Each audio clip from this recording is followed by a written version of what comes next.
Alrighty. Howdy Neighbors and welcome to Fault Milestone One. I don't know too much about this game, but I heard it was very cute. And that's what I'm looking for. I'm gonna go ahead and do the prologue. Because I heard a lot.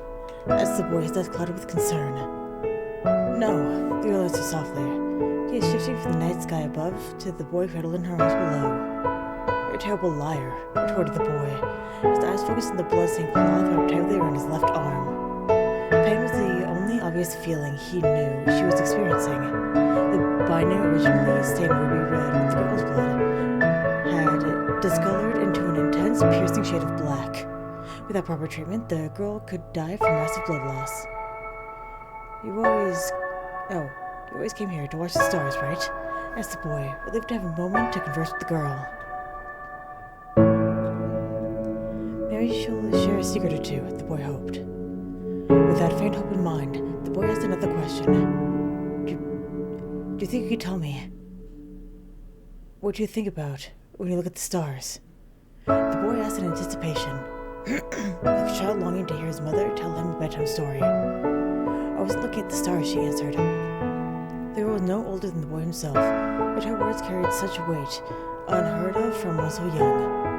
Upon hearing these words, the boy felt an emotion unknown to him begin to take root within his heart. Is it attachment to the girl? Could it be envy? Or was this emotion perhaps a delusion as he lay dying in her arms? The boy had no longer had the time to affirm his own predicament. Then what are you looking for? What are you looking up there for? Asked the boy, forcing himself to speak through the excruciating pain he was experiencing. A possibility. A possibility? Repeated the boy. A possibility of all of us to realize how powerless we really are. What I look for among the stars is a possibility for compassion, uttered the girl. A large tear began to well and drop from her eyes. As her reign of sorrow continued, she caressed the boy as a mother would her own child, and prayed aloud. This world doesn't end at the borders of this country. What lies beyond are countless possibilities that none of us may fully fathom. The girl continued to speak, as the boy neared death's door with every breath he took.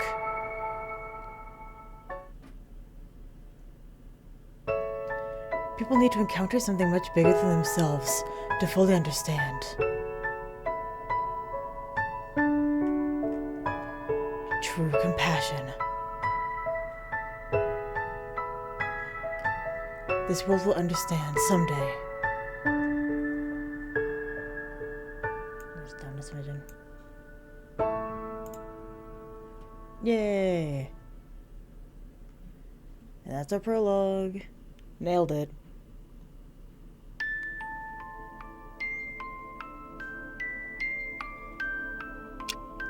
Start this game.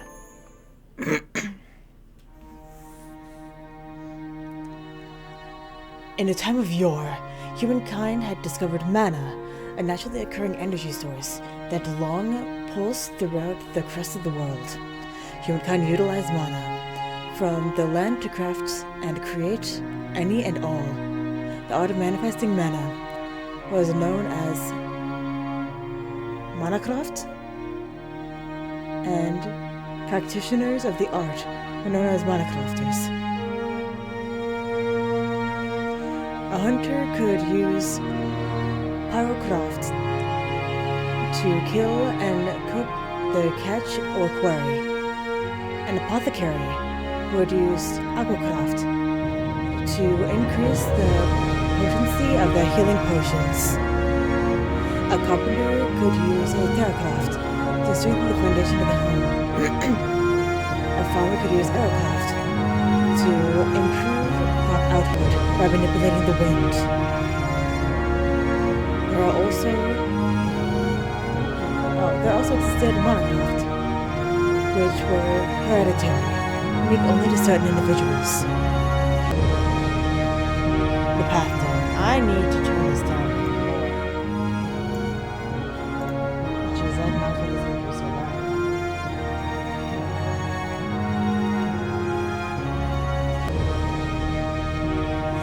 Stone uses mana as a medium to transfer memories and experiences from the present ruler to the future heir of the throne. Humankind would deem those in possession of hereditary monocraft to be monarchs. A propagation of the old king's wisdom through Pathdown was evidence enough to cement the country's reputation as a formidable monocraft monarchy. Centuries ago, hell-bent on expanding the sphere of intelligence, the monocraft monarchies started a period of exploration. Even the great seas were no match for their ambitions. The result of monocraft for large-scale warfare exploded, fueled by the need of conquest. The population survival drove one monarchy to expansion. Stagnant economy, the reason for another. Ambition drew many others. For the few monocraft monarchies that successfully survived, a countless number of lives were sacrificed to maintain power. In the present day, the development of facilitated communication revolutionized an already altered world. The form of communication was known as concraft. People were no longer restricted by the pace of couriers to carry written messages. Long-distance communication became accessible to the masses. Education and knowledge became abundant. Secularism grew in popularity among the general public. Enlightenment was abundant in the new era, ushered forth by concraft.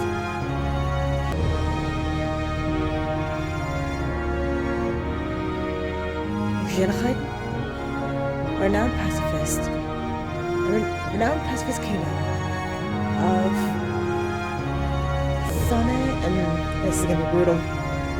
Sane Ajrizda further prevailed from concraft communication. For 9 generations, GamesRHard prospered from perpetual pacifism, but every kingdom of the old kings could not prevent tragedy from befalling this kingdom of peace and order. Tragedy, which would ultimately end peace that was established over 60 years ago.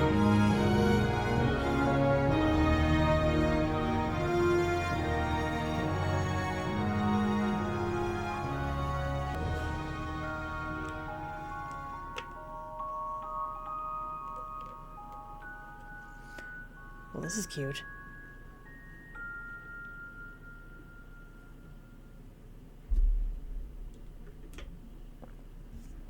Who doesn't love a good blood splatter?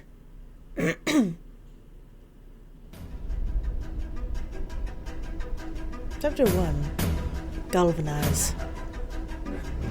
GamesRHard Castle. Passageway to Sky Terrace. Sparks seemed to dance around the air as the small silhouette ascended the spiral staircase. Hello, madam. First, the Sky Terrace. The first of the attackers to reach Sky Terrace, the roof of the castle, was a young girl, no more than 12 or 13 years of age.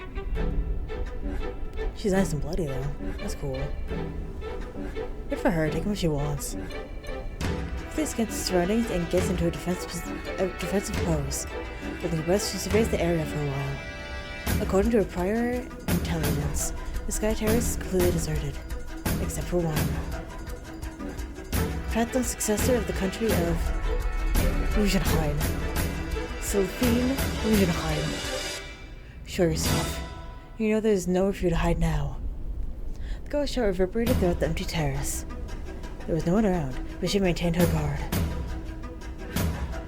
These are the actions of someone who's done it a countless number of times. She moved toward the center of the Sky Terrace with a mechanical efficiency which betrayed her small and delicate appearance. Is there really no one here? Maybe the intel was wrong. Cyan, can you hear me? Cyan, if you could hear me respond. She's in the middle of a fight. No one's here. The girl lets her guard down. Takes a deep, long breath. Put on the terrace of the balcony that also functioned as a viewing deck of sorts. It was designed to overlook the town around the castle. And there a large wooden dining table was situated in the middle of it. Thus, it was furnished with an ornately woven tablecloth. It does look nice. It's surrounded by heavy, solid wooden chairs, and atop it were numerous, intricately made ornaments. The table and all its amenities were works of art. Every object, from the dining table to the decorations strategically placed throughout the side terrace, screamed of wealth. Something crossed the girl's mind, and she sits at the head of the table. She sits the chair at the head of the table, upright, and sits her small frame into it. She's so small. For a moment, the girl was taken aback by it all. It's really the height of luxury. The view she had from the head of the table, having grown up in meager circumstances, was impressive beyond her imagination. Hey. Slam. In a display of terrible manners, she rests both of her feet on the table and reclined against the chair, slowly closing her eyes. Ha ha. She couldn't help but laugh at the disparity between this situation and the place where she had grown up. Whose seat was this? And what lucky star would you have to be born under to be granted the privilege to seat yourself in a chair like this? Dots. Well, not that mattered. This chair was no one's now. Just like how this crumbling castle has to be no one's as well. I'm sure it'd feel wonderful if I could have a meal at a table like this.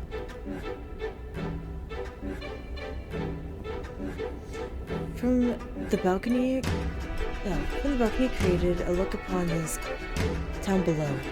The girl gazes at the townscape set ablaze. Vivid view, just perfect. Dots. Heh. This is just stupid. After a rather mindless soliloquy, she gets up off her seat. Then, nice. Another girl appeared from the door that she had broken through just earlier. Miss Marichal. The girl addressed as Marichal waved her hand in a yo pose, as if she were joking. Coco. You like chair? Sitting? The same girl posed a question to her partner in a rather broken speech. No, not really. As always, she doesn't have a shred of tension in her. So Coco thought, keeping to herself. Marichal. In terms of age, she and Coco are not far apart. In contrast to Coco's rather belligerent look, she looked to be a sweet small girl who had no place in a miserable battlefield like this. However, a great many have been deceived by her innocent looks. Their blood is now stained her dress. Certainly stood out. I'm surprised you could just waltz around like that with all this going on. Imaginary question mark appears atop Marichal. She didn't understand why Coco was so astonished. No reason to rush. Of course you'd rush. Just walking around with all this going on is weird. This world's full with smell of blood and smoke. Screams and explosions continue to roar throughout. Despite the cacophony going on all around them, Marichal simply stood there, oblivious to it all. Already almost done. No point running. Well, that is true, but Coco's at a loss of words when faced with the simple retort. She's not here? No, she's not. Can we rely on Cyan's info? Cyan. Reliable. Even if wrong, we follow. Sisters, borders. You mean orders? Orders. unflinching. Not communicating with words. She showed the same hand-waving pose from earlier. That was one of Mary Shell's ways of expressing herself. Still, if they aren't here, where could they be? Pretty sure we searched everywhere. Plan B. Manual search. Ugh, what a pain. She starts this place makes her head spin. Hee hee. Funny face. I'll leave you alone. Fine, plan B then. Let's stick to the plan and take one wing each. I'll take the east. Nod. Dots. What's wrong? We look. Yes? Won't dispel shadow soldiers? I'll be fine. There's only 150 of them. I've already taken care of most of the rear line soldiers, but I don't run into anyone troublesome. Dots. Oh, what is it? Overconfidence. Your weakness. Voice was soft, but the words carried weight. Everything going too well. Won't forget that. I won't. Coco unconsciously stood to attention. Nothing wrong with being careful. That's all. That was scary. She suddenly flipped into serious mode and all. Other people probably wouldn't understand the sudden change in Mary Shell's attitude. Putting thoughts and emotions into words is a weak point of hers. Logical, seeing that she only just recently begun remembering her vocabulary.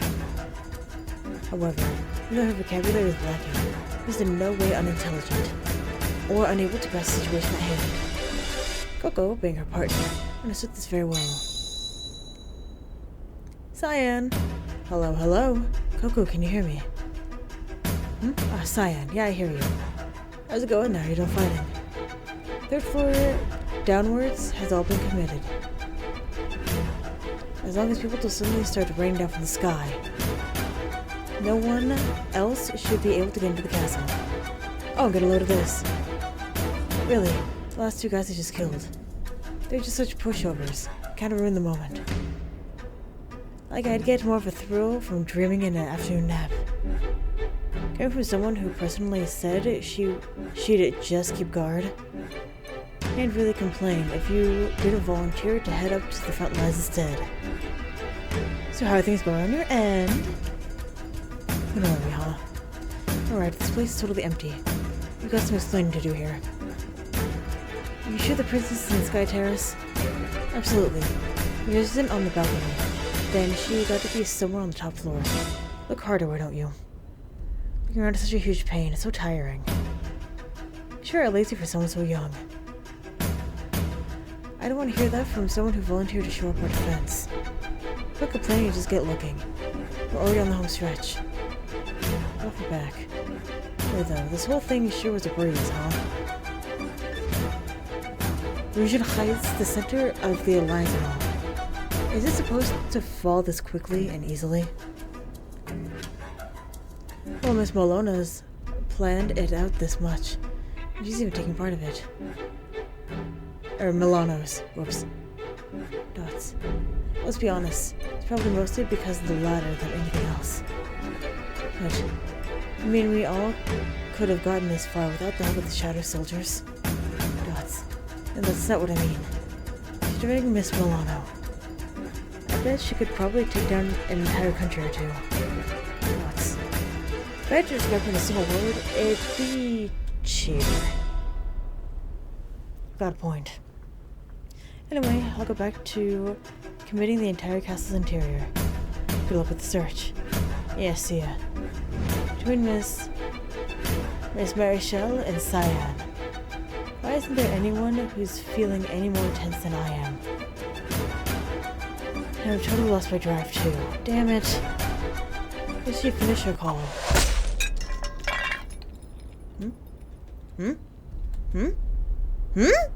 Who? Coco's staff was made was made from metal alloy. Oh, the staff broke. It was made to prioritize lightness, but the metal was still metal. A swing from any old sword was certainly naked, but there was no way it could slice through it so cleanly. What was that? There's something stuck in the wall.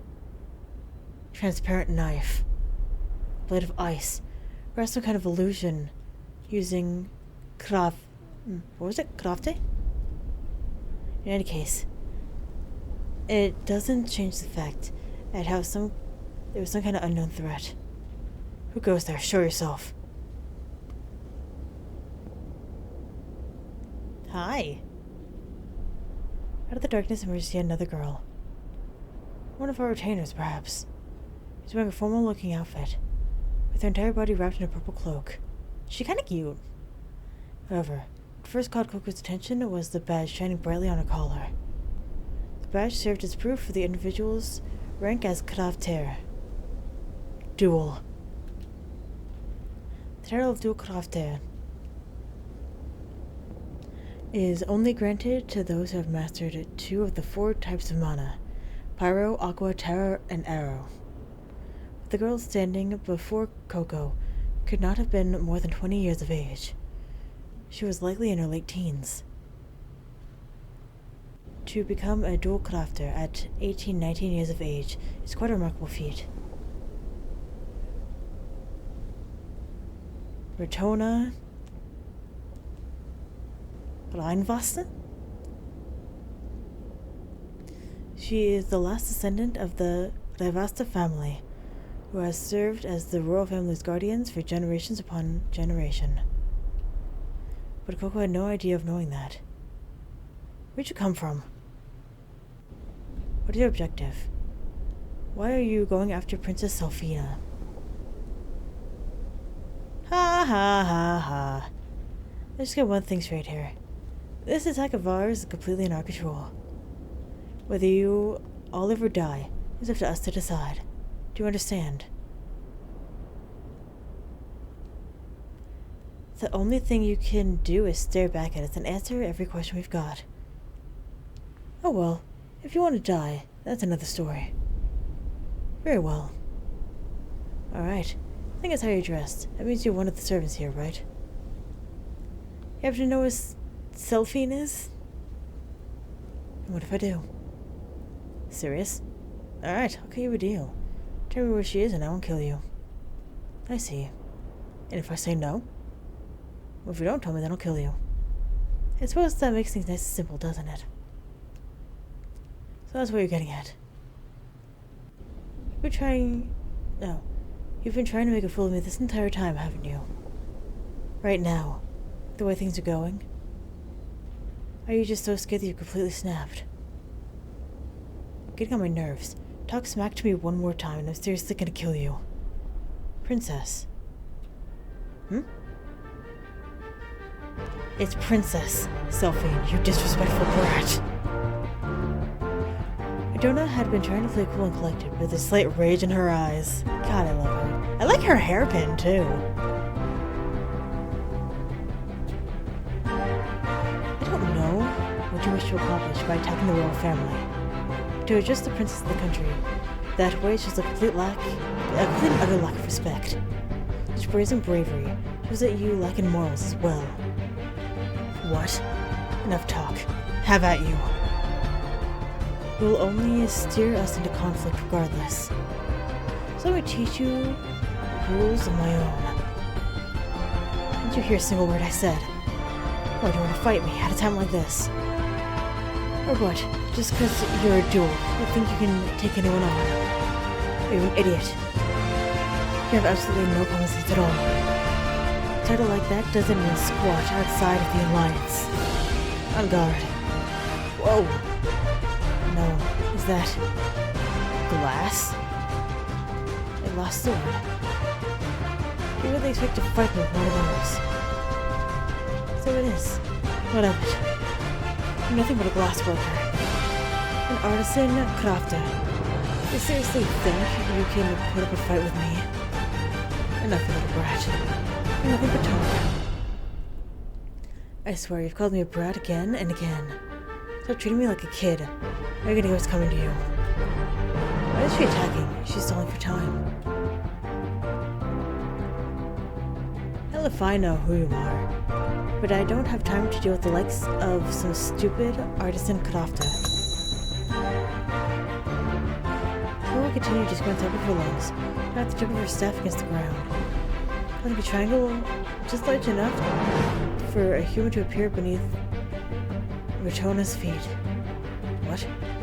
A range attack. So she's not a battle crafter. I'll kill you with a single hit. Die.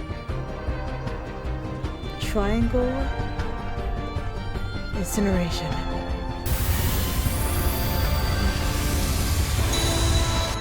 Bless. In a split second, a column of fire roars from the triangle to its center. Too slow. Tuna circles around to Coco's rear and makes contact with Coco's back. I thought Coco dashes away with all her might. There's much distance between her and Ratona. Coco checks her back and assists the wound, but it isn't cut. The sensation of her body being sliced in two slowly fades away. Coco understood at that very moment. Ratona's sword wasn't a decoration or a fake weapon. It was in fact a real weapon, a strange and highly dangerous one. Transidian. That's what the sword is made out of. Transidian. It's a material said to hold the sharpest edge in the entire world. Of course I know that. But why Transidian? Oh, but the way Transidian breaks off is too uncontrollable. They say it's too dangerous and impossible to forge into weaponry. Only if it's naturally occurring. I've already applied some level of processing to the Transidian I create. I can fully control this material. Are you stupid? If you can make something as complex as Transidian, then why don't you just stick to something tougher and easier like metal? Metal, glass. As long as it can cut through anything, then who cares? Making even less sense now. Hell, why is an artisan like you fighting with the sword in the first place? So I haven't realized. Oh, so on the uptake, I see. I'm a battle crafter. Ratona leaps off the ground. Getting close. Getting to my distance. Shadow soldiers.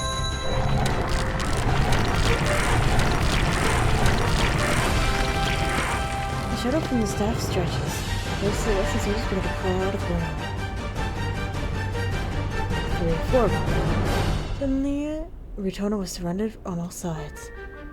What the shadow soldiers? She could summon them at will. So she's the one that created the shadow soldiers that attacked the castle. Careful, everyone. The girl's really fast, and her sword is super sharp. Don't get anywhere near the commit area. Both of them raised her staff, generating what seemed like waves of mana in the air. Mana glowing in the air, then went straight to the dark switch's hands. Pyro, Terra, Forge, Chains. Again knocks the staff against the ground, causing the glowing mana that had been floating in the air to materialize into chains. First I'm going to tell you that. Now.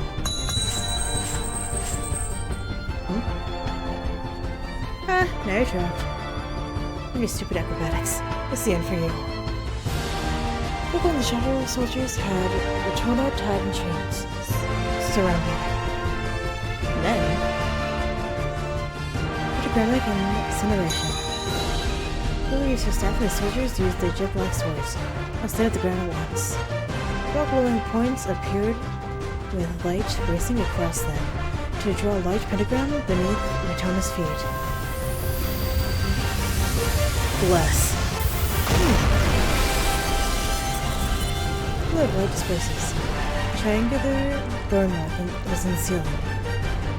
Behind it was a much larger star-shaped hole, with the night sky and the full moon in full view shining brightly. Ha ha ha! Burnt her into nothing but ashes.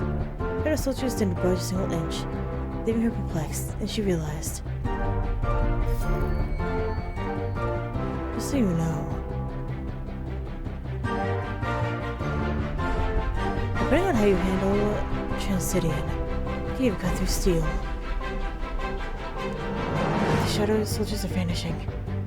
Which means as long as you cut them down, you can still defeat them. No way. Some kind of glass that cuts through steel. That's cheating. Something doesn't add up here.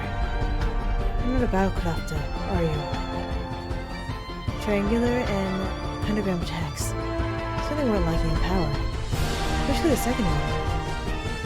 If I'd taken the brunt of the blast, I'd likely be nothing more than ash by now. But the activation, horribly less. Takes far too long. Everything that takes that long is completely unusable for battle, no matter how strong it is. Your fighting style at a distance. Why do you persist on such strange tactics? No, shut up. If it works, then who cares? Damn it. My hand gripping your supplement quiver, frustrated at the turn of events. Why is someone this strong just wandering in the castle? Well, in any case, I suppose you understand now that you have no chance of winning. I'm not all disposed to fighting.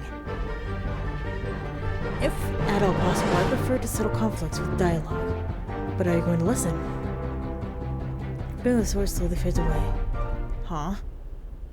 Coco was flabbergasted at Ratona's disappointment at the statement. Then, ha ha ha. There's something else, you know that? Coco realized something. That she had the upper hand. That Ratona would ultimately not attack her. She sneers at Ratona's invitation. Used all her might, attacking Ratona with her staff. You made a complete mess of your country, your hometown. And you want to talk? You're a freaking moron. Indeed. It's not the time nor the place to exercise GamesRHard's pacifist views. Ratona understood that clearly. She would more than easily have taken Coco's head if she wanted to. Even after getting to her back twice, not once did she attack. Ratona herself even resisted the urge to take her life. The overwhelming difference in their strength is absolutely meaningless in the face of Ratona's greatest weakness. You have nothing on me. When it comes to combat, I am clearly head and shoulders above you. And here you are, still struggling desperately against me. Who's the fool now? This is seriously pissing me off. You think you're so high and mighty? You're telling the person who killed your friends, your comrades, that you just want to talk. Hey, tell me. Is it so wrong to take a life? It means protecting someone you couldn't live without. What? Hey, answer me. What's the difference between me and you? Just for a moment. Ratona was shaken for a moment by Coco's ruse, and had lost concentration. She wasn't the type to make that kind of mistake, not even in the slightest. Unbelievable. Indeed. Even if Ratona had no intent on taking someone's life, she would never slip and let her attention waver from the battle. He must have been toying with her for that moment. Someone right behind her. Commit breaker. What? The sword in Ratona's hand shatters into tiny fragments. The commit. Did the ratio of mana change all of a sudden? When? Let me introduce you. This is my partner of the battlefield, Miss Marichelle. Marichelle strikes her yo pose once again. Coco. Make new shadow soldiers? Yes. That's why I said, should dispel. New soldiers. Balance is bad. I'm sorry. Why you? What'd you just do? Destroyed. Commit? Commit breaker. Don't be absurd. The moment Ratona understands the current situation, she shudders. Coco's karate was powerful. It took a while to bless. And a partner who compensates for that. The perfect combination. She'll be killed. Because she took too long. Because even when given the chance, she didn't kill Coco. Oh, lady, please get down on the ground. Okay. Upon Ratona's signal, the glass wall on the edge of the room shatters. glass which bent light and served as optical camouflage. Sophie had been hiding the entire time, and now she was exposed. Sophie, so fast. What's with the mana here? Maybe this is shift? Or shift? Sophie, please close your eyes for a moment. A vortex of wind envelops Rotona and Selphine. Coco, get out now. Next moment. What? Hey, just what? What the heck? They vanished. Dots, more dots, so many dots. Eek.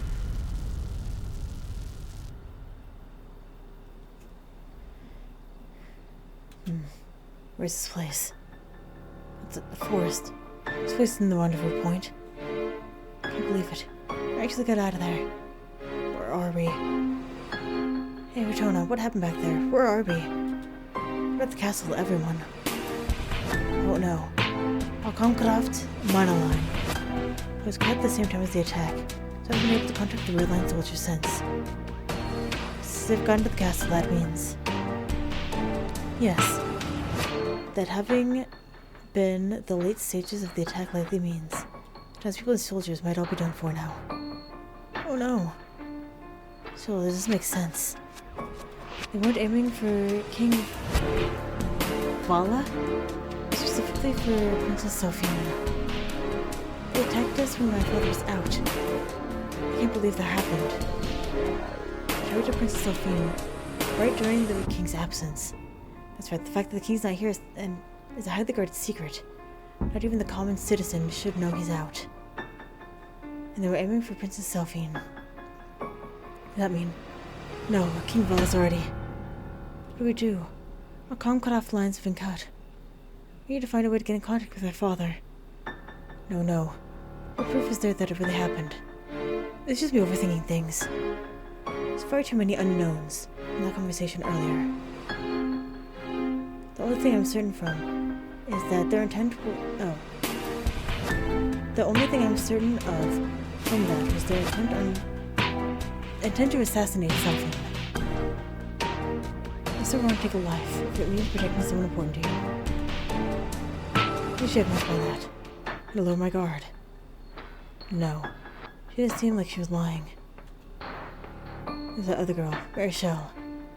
She's definitely a crafter on a whole other level. Artisan Coco as well. Pentagram Shupmena Synergy. She was alone, so we blessed took longer to execute, allowing me to respond quickly enough. We were the two of them working together to attack them. In any case, I've got more pressing issues to think about now. Rotona, what should we do now?